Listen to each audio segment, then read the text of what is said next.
Hello students, welcome back to my YouTube channel Smart Study Coach. हम लोग यहाँ पर कुल विभव निकालेंगे। ठीक, तो इसको आप नोट कर लीजिए, तब उसके बाद हम आगे शुरू करें।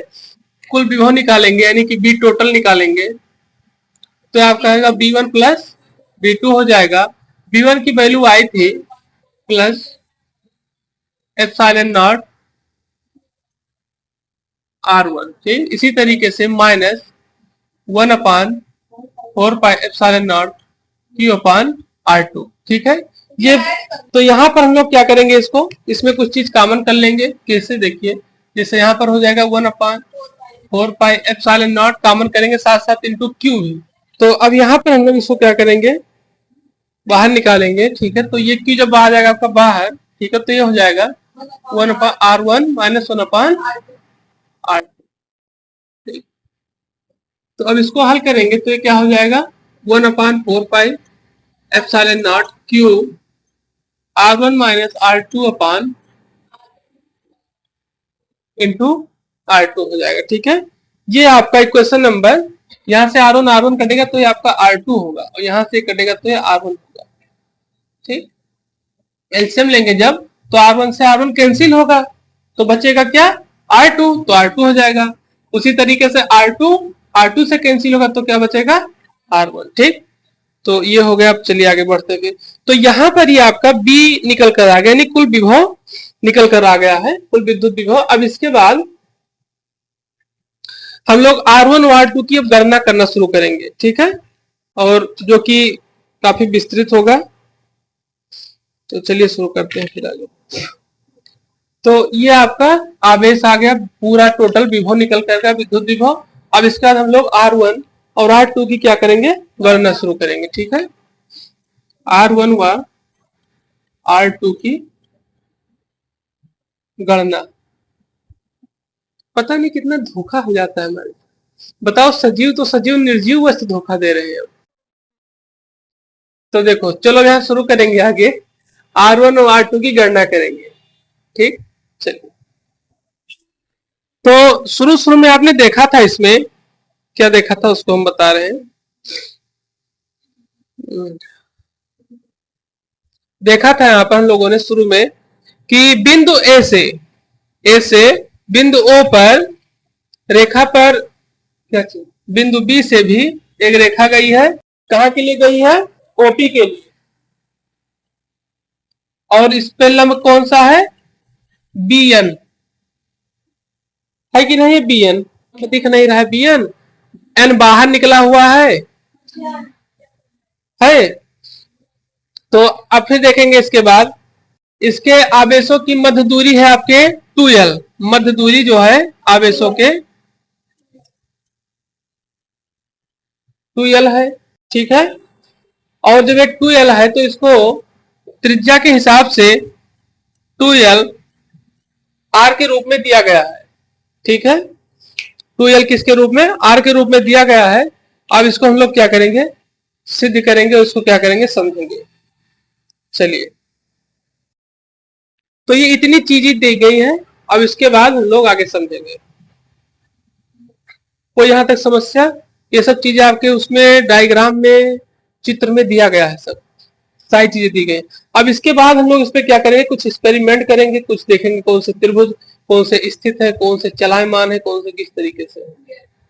ठीक है, तो चलिए पहला हम लोग देखेंगे चित्र की स्थिति।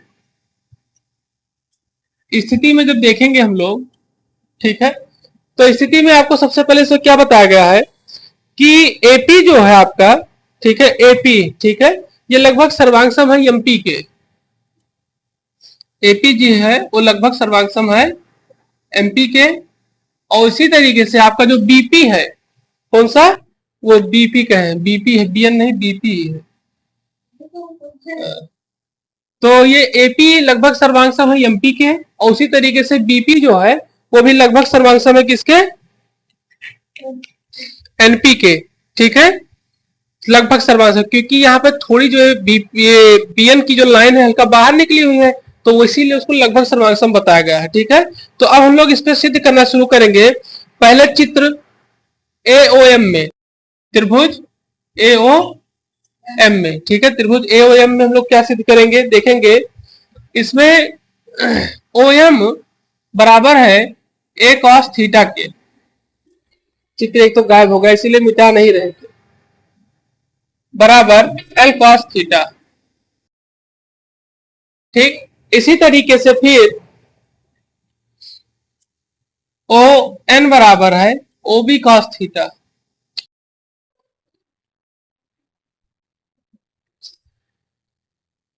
ओ बी कॉस थीटा, ये ओ ए कॉस थीटा होगा, ये O A cos theta O B cos theta, तो जब एल कॉस थीटा के रूप में दिया गया, ठीक। ये है आपका त्रिभुज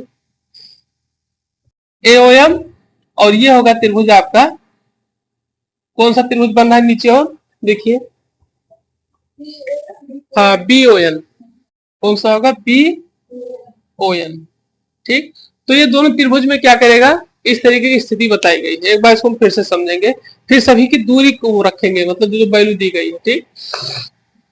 एक बार फिर से समझेंगे, देखिए R1 R2 की हम लोग गणना करेंगे, यहाँ पर B की वैल्यू आ चुकी है, तो यहाँ से बताएगा कि बिंदु A से OP पर लंब, ठीक है।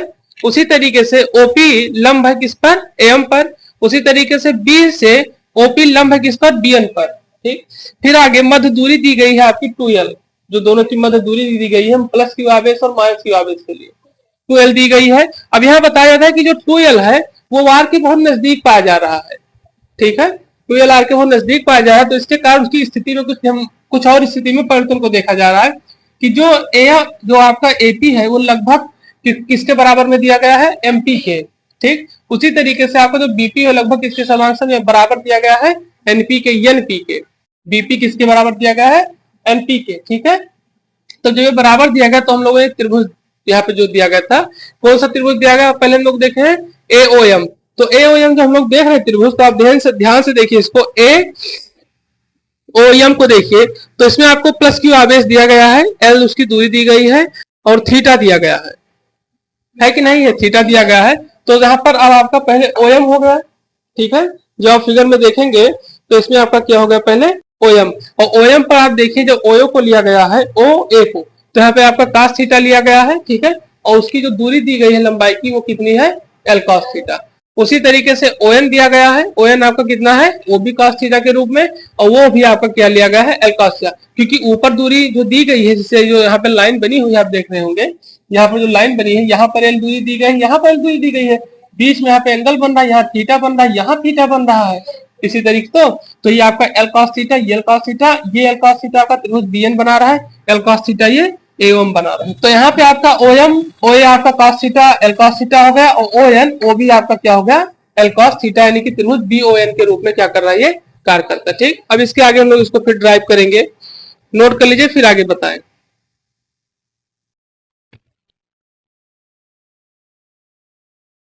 तो आएगा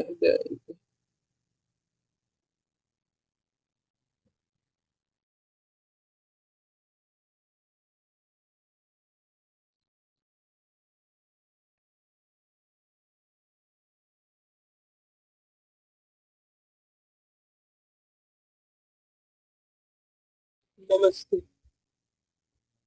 चलिए तो फिर देखते हैं, यहाँ पे आपको दिया गया है, अभी तक हम लोगों ने देखा है, यहाँ पर समझा भी इसको, क्या क्या समझे हैं। R1 R2 की हमें गणना करनी थी, जिसमें हमने बिंदु ए से ओ पर रेखा का जो लंब पड़ा था एम, फिर बिंदु बी से उसी तरीके से लंब पड़ा था जो हमारा बीएन था, ठीक है। आवेशों के मध्य की जो दूरी थी वो 2L थी, और उसमें कुछ अल्प मात्रा में 2L जो आर के रूप में दिया गया था, उसको अल्प मात्रा में लिया गया, और यहाँ पर एपी जो था वो लगभग बराबर एमपी के था, और साथ ही साथ बीपी बराबर था लगभग एनपी के। अब यहाँ पर फिर हमने पहला त्रिभुज लिया एओएम, त्रिभुज एओएम में हमने देखा कि ओएम बराबर ओ ए कॉस थीटा, तो ओ ए जो कॉस थीटा उसकी उसको एल के रूप में लिखा गया, तो एल कॉस थीटा बन गया। उसी तरीके से त्रिभुज ओ बी एन में हमने ओ एन बराबर ओ बी कॉस थीटा लिखा, जहां पर हमने एल कॉस थीटा के रूप में लिखा, क्योंकि ओ बी की वैल्यू एल के रूप में दी गई थी, ठीक। अब हम लोगों ने सबसे पहले इसका क्या काम और किया कि जो जो वैल्यू दी गई उसको रखे, यहाँ पर क्या क्या रखे उसको देखेंगे। यहाँ पर एपी बराबर R1 दिया गया था, और हमने देखा है कि R1 जो है वो एमपी के बराबर है, और एमपी जो आपका है वो ओपी माइनस ओएम के बराबर है, और हमने दोनों को यहाँ पे उठा के रख दिया, तो R minus L cos theta के रूप में बन गया, ठीक। इसी तरीके से आपका बीपी होगा जो कि R2 है, फिर एनपी है, फिर ये आपका ओपी प्लस ओएन दिया गया है, जिसमें आपका R plus L cos theta के रूप में दिया गया है। ठीक, अब हमें आगे क्या करना है कि समीकरण नंबर 5, ठीक है, और समीकरण नंबर 6 को हमें समीकरण नंबर 4 में क्या करना है, उठाकर पुटअप करनी है वैल्यू। ठीक है, तो हम लोग वो वैल्यू को उठाकर रखेंगे। ध्यान दीजिए, जहां पर आपकी R1 और R2 निकल कर आता है वहीं पर वैल्यू उठाकर हम लोग क्या करेंगे, अब रखेंगे। ठीक है, तो चलिए अब आगे बढ़ते हैं। b equal to 1/4 pi epsilon naught, ठीक है, एप्सिलॉन नॉट क्यू। वैल्यू हमें पुटअप किसमें करनी है वो भी आपको एक बार दिखा दें। हाँ, R2 minus R1 upon R1 R2। इसी समीकरण में उठा के हमें क्या करना है, वो पूरी वैल्यू को पुटअप करना। ठीक है, तो चलिए अब रखना शुरू करते हैं यहाँ पर। तो R2 की वैल्यू देखी जाए यहाँ पर, तो R2 की वैल्यू है आपकी कितनी, R plus L cos theta. ठीक है, माइनस के रूप में। फिर आपका क्या दिया गया, R1 की value, R minus L cos theta. ठीक है, उसी तरीके से यहाँ पर R1 की वैल्यू दी गई है कितनी, R minus L cos theta. ठीक, उसी तरीके से R2 की value R plus L cos theta दिया गया। ठीक है, ये वैल्यू आपको पूरी यहाँ पे दी गई है। ये दी गई, इस वैल्यू को उठाकर हम लोग यहाँ पे क्या किया, पुटअप किए। अब इसी को हमें क्या करना है, हल करना है। ठीक है, तो जब उसी को हम लोग हल करेंगे यहाँ पर, तो यहाँ पर हम लोगों ने क्या किया, R1 की वैल्यू रखी, R2 की वैल्यू रखी, R1 की वैल्यू रखी, यहाँ पर R1 R2 की दोनों की वैल्यू रखी। ठीक, अब इसके आगे इसको क्या करेंगे, हम लोग हल करेंगे। तो पहले हम लोग पहले इसी को सॉल्व कर ले, तब ये सब बाद में लिखेंगे। ठीक है, तो यार कहा जाएगा b इक्वल टू, नीचे वाले में मल्टीप्लाई दिया गया, सिर्फ इसको सॉल्व करना है, इसमें और कुछ करना नहीं है। ठीक है, हाँ, ये आपका, इसको हमें सॉल्व करना है बस। तो हो जाएगा आपका r plus L cos theta minus r plus, अभी पहले आके बढ़ने दो तब काटे वाटे के। और ये लिखा आपका a square a minus B, और ये a प्लस बी के रूप में लिखा है। ठीक है, a square minus B square में, तो आपका हो जाएगा r का स्क्वायर माइनस एल का स्क्वायर और कॉस स्क्वायर थीटा। ठीक है, अब इसको हल करेंगे यहाँ पर, तो आप देख रहे हैं r से r कैंसिल हो जाएगा, ये आपका क्या हो जाएगा, 2l cos theta upon R square L square, और ये दिया गया आपका कॉस स्क्वायर थीटा के रूप में दिया गया है। ठीक है, तो अगर आपको ध्यान हो तो 2l यहाँ पे दिया गया है। ठीक है, हमने शुरू में फार्मूला आपको लिखा था, हाँ 2l क्या, अभी देखिए कैसे, जब ये अंदर एंट्री करेगा तब लिखेंगे R square L square cos theta. अब इसकी एंट्री हम करा रहे हैं यहाँ पर, तो यहाँ देख सकते क्यों लिखा हुआ है, तो यहाँ पर ये लिख देते। तो यहाँ पर आपका b equal to 1/4 pi epsilon naught, ये हो जाएगा 2ql cos theta upon R square minus L square cos square theta. ठीक है, ये हो जाएगा आपका कॉस स्क्वायर थीटा। उसके बाद ये आपका हो गया 2ql, तो 2ql आपका p बन जाएगा, तो 1/4 पाई एप्सिलॉन नॉट p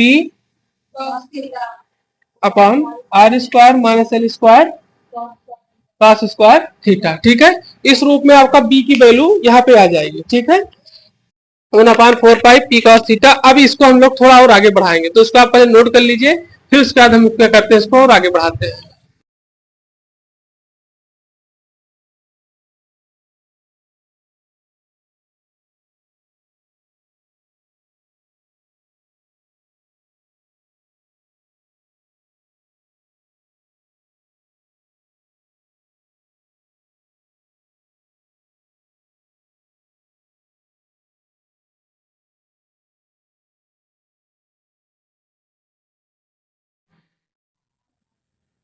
तो एक बार इसको हम फिर से बता दे रहे हैं। देखिए, यहाँ पे सब चीजें दी गई हैं, हमने समीकरण नंबर 5 और 6 के अनुसार इसको समीकरण नंबर 4 में इसकी वैल्यू को रखा है वहां पर। ठीक है, तो हमने वैल्यू को R2 R1 और R1 R2 के रूप में इसको रखा, तो r plus L cos theta हो गया, यहाँ पे minus r minus L cos, और ये कॉस थीटा हो जाएगा, ये माइनस यहाँ पे मल्टीप्लाई होगा, तो ये माइनस अंदर एंट्री करेगा तो माइनस हो जाएगा, प्लस हो जाएगा, r से r कट जाएगा, एल कॉस थीटा जुड़ के 2l कॉस थीटा बन जाएगा, r square minus L square cos square theta के रूप में ही रहेगा। ठीक, इसमें कोई परिवर्तन नहीं होगा।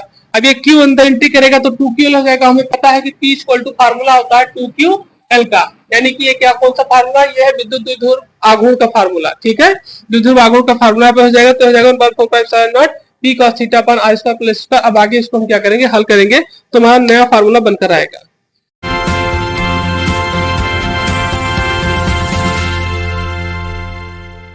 चैनल को लाइक करें, शेयर करें, सब्सक्राइब करें, कमेंट करें और फॉलो करें।